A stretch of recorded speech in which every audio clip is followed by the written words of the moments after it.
জ্যোতিষকে দেখেই অভির ঠিক পছন্দ হয় না। অভি বলে ও কিচ্ছু জানে না, আমাদের রিলেশন আমরা ঠিক করব, ও ঠিক করার কে?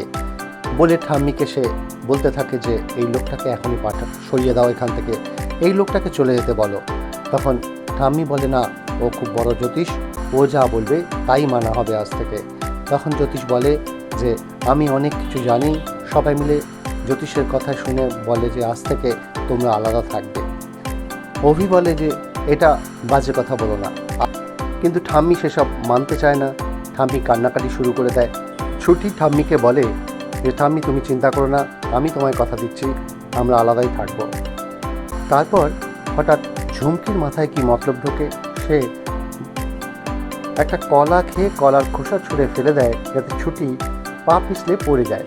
ঝুমকির করা সেই কাজে কলার খোসার ওপর পা ফেলে ছুটি গিয়ে পড়ল অভির গায়ে, এবং এমনভাবে পড়ল যাতে অভিকে যেন সে কিস করছে।